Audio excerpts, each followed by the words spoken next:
पिछले कुछ ओलंपिक्स को देखिए तो भारत के लिए कुश्ती में एक स्वर्णिम दौर सा चल रहा था, एक अच्छा दौर चल रहा था। पदक जरूर आते थे, सुशील कुमार हो, साक्षी मलिक हो, योगेश्वर दत्त हो या फिर बजरंग पूनिया हो। लेकिन पिछले एक साल के भीतर तस्वीर कुछ ऐसी बदली कि ऐसा लगा कि कुश्ती में हमारे जो पहलवान हैं वो कई कई मोर्चों पर लड़ रहे हैं। लेकिन आज हम एक ही मोर्चे की बात कर रहे हैं और उसके लिए हमारे साथ इस समय बजरंग पूनिया जुड़ रहे हैं। बजरंग न केवल पिछले ओलंपिक में उन्होंने पदक जीता था, हिंदुस्तान का सर गर्व से ऊंचा किया था, कई ये पूरी की पूरी नई पीढ़ी के लिए वो मिसाल बने थे, बल्कि विनेश रिश्ते में उनकी साली भी लगती हैं। स्वागत है बजरंग आपका।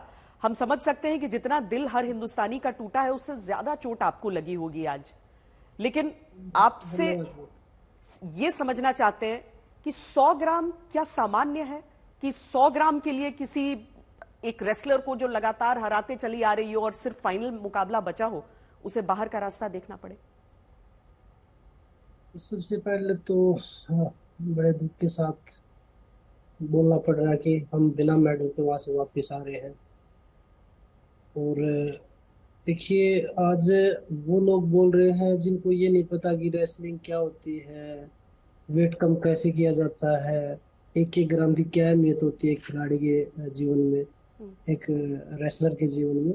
आज वो लोग बाइट दे रहे, ज्ञान दे रहे हैं खिलाड़ियों को। और उस खिलाड़ी को जिसने ना कि सड़क पे बल्कि ओलंपिक में भी करके दिखाया है। भले ही विनेश मेडल लेके ना आए, लेकिन वो एक चैंपियन, पहले भी चैंपियन थी। लेकिन जिस तरीके से वो कल मैट पे लड़ी है, उन्होंने जो जापानी को, यूक्रेनी को, क्यूबन को हराया है, तो वो फाइनल में गई है, इतिहास बनाया था। वो भारतीय पहली महिला है जो फाइनल में गई है। और वजन ये पहली बार नहीं हुआ कि किसी खिलाड़ी का वजन 100 ग्राम पे अटक गया है। पहले भी खिलाड़ियों का हुआ है। तो इस पे जो जिन लोगों को कुछ पता ही नहीं होता, वो पता नहीं क्या क्या बोल रहे हैं, क्या क्या ज्ञान बांट रहे हैं। तो मैं सबसे पहले तो वो बोलूंगा कि भाई, आप जिस चीज का आपको पता ही नहीं, आप उसमें डॉक्टरी ना करें।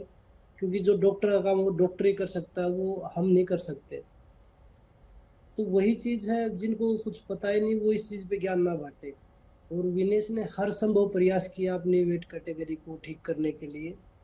क्योंकि बहुत सारे लोग, बहुत सारे हमारे नेता जो देश की आवाज उठाते हैं संसद में, मैं उनके इंटरव्यू देख रहा था, वो हंस हंस के बोल रहे थे कि बिना मेडल के लौट रहे हैं, तो आप क्या बिना उनको 100 ग्राम तो बढ़ा कैसे, ये कैसे हुआ। तो मैं हमारे जो सांसद जी हैं उन सब से यही बोलूंगा कि आपको अगर रेसलिंग के बारे में, खेल के बारे में नहीं पता, तो आप किसी से पूछ के बोल लीजिए कि भाई हमें क्या बोलना चाहिए इस चीज के ऊपर।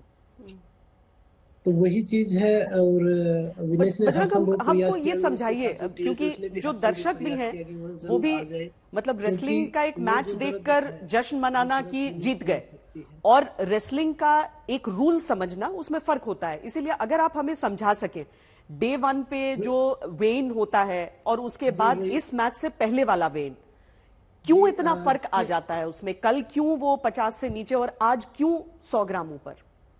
देखिए मैम, जब स्टार्टिंग हम करते हैं, जैसे आज मेरा वेट है, तो मैं पहले दिन कई दिन से सेट करता आ रहा हूँ उस वजन को मैं, कि भाई मैं 4 दिन 5 दिन पहले से उस वेट को मैं सेट कर रहा हूँ कि वो धीरे धीरे वो नीचे आ जाएगा।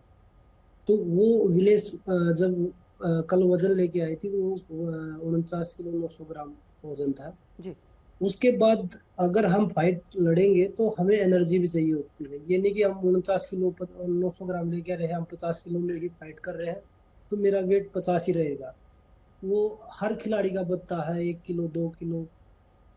तो वो विनेश का भी अगर वो रिकवरी खाती नहीं, तो वो अगले दिन के लिए किस चीज के लिए वजन सेट करती। अगर वो फाइनल में जाती नहीं, या ब्रॉन्ज के लिए नहीं जाती, फाइनल में नहीं जाती, तो वो किसके लिए वजन सेट करती। और सही बात है। बाउट के बीच में कोई वेट नहीं देखता, बाउट खत्म होने के बाद ही हम वेट चेक करते कि भाई ये मेरा कितना ज्यादा है। विनेश ने कल वही किया कि 3 बाउट लड़ने के बाद उसने अपना वेट चेक किया, उस टाइम पे वेट जितना था, उसके बाद उसने ट्रेनिंग करी। फिर वो विलेज में जाके उसने दोबारा से रात को ट्रेनिंग करी। लेकिन जब डिहाइड्रेट हो गया, स्वेटिंग आना बंद हो गया, लगातार 6 से 7 घंटे विनेश ने ट्रेनिंग करी। जो लोग बोल रहे हैं ना कि 100 ग्राम कैसे नहीं आया, कैसे बढ़ गया। उनको 7 घंटे एक बार आप सीधा खड़ा कर दीजिए कंटिन्यू, अगर वो खड़े हो जाए तो मेरे को बोल देना। तो आपको तो सपोर्ट वही स्टाफ का चीज रोल है, लग रहा है इसमें, सात बजरंग? घंटे जो छह सात जो घंटे विनेश को कॉन्स्पिरेसी थ्योरी लगातार की बात ट्रेनिंग कर रहे करो। हैं वो कह रहे हैं सपोर्ट स्टाफ ने नहीं देखा, पर जो विनेश के साथ रहते हैं उनके सपोर्ट स्टाफ, उनके कोच, उनके डाइटिशियन, आपको लग रहा है कि मतलब किसी ने जानबूझकर किया होगा ऐसा? मैम ये चीजें जानबूझ के, वो वेट बढ़ाना जानबूझ के नहीं हो सकता, क्योंकि मैं वेट कम कर रहा हूँ तो मैं अपने तरीके से खाऊंगा, ना कि किसी के बोलने के तरीके से। और मैं सोच सोच के खाऊंगा कि एक एक वजन घटाते जब एक एक घूंट पानी के लिए तरस जाते हैं हम, कि भाई एक घूंट पानी पिए या ना पिए। साजिश वो नहीं है कि भाई उसका वेट क्यों नहीं आया, साजिश ये हो रही है, इसकी हम चर्चा कर रहे हैं कि भाई हमें सिल्वर भी क्यों नहीं मिल रहा। हम्म।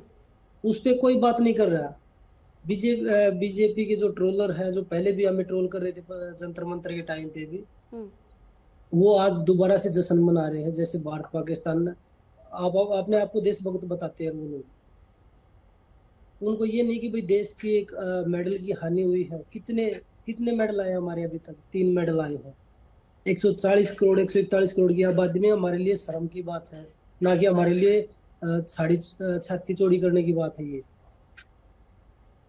अमेरिका, ऑस्ट्रेलिया, चाइना, जापान, हम उनकी तरक्की देखो कहाँ, वो आज मेडल टैली में। आपको लगता है आईओए की कोशिश और हम अगर तीन की मेडल जाए लेके तो हम सिल्वर छाती मेडल चौड़ी कर रहे हैं कि मिल हाँ सकता हमने है इस धरती को उलट पुलट कर दिया है। और जो मेडल आ रहे हैं उनके लिए आप अनाप शनाप बोल रहे हो, तो बड़े शर्म की बात है। ऐसे लोग, पता नहीं, मुझे ये नहीं पता उन लोगों को घर कैसे जाते हैं, उनकी बहन बेटियां उनसे पूछती नहीं कि आप किस थाली में खाते हो, आप क्या खाते हो, आप अपनी देश की बेटियों के नहीं, लिए, अपनी बजरंग, हम बहनों समझ के लिए सकते आप हैं कि ऐसे आप शब्द बोलते हो। आप आपको कितनी चोट तो बड़े पहुंचती है। दुखी है। और और नहीं, जो लोगों को यह जो बात पिछले, समझनी चाहिए कि एक नेता और एक खिलाड़ी में क्या फर्क होता है। अभी बजरंग पूनिया चाहे तो एक कॉन्स्पिरेसी थ्योरी वो भी यहां पर स्पिन कर सकते हैं, लेकिन वो मैम सच बोल रहे हैं, वो हकीकत बयां कर रहे हैं कि क्या होता मैम है और राजनीति, क्या नहीं होता है। लेकिन बजरंग, अब हमारे मैं देश का जी मैं आपसे हमारे देश एक का चीज सबसे समझना बड़ा चाहती हूं दुर्भाग्य। हमारे दर्शकों के लिए कि अगर आईओए की तरफ से कोशिश की जाए तो क्या एक देश ये दबाव बना सकता है कि सिल्वर मेडल कम से कम विनेश को दिया जाए? जी बिल्कुल मना सकता है। केनिया की खिलाड़ी एक सस्पेंड कर दी थी, उसको दोबारा से सिल्वर मेडल दिया गया है।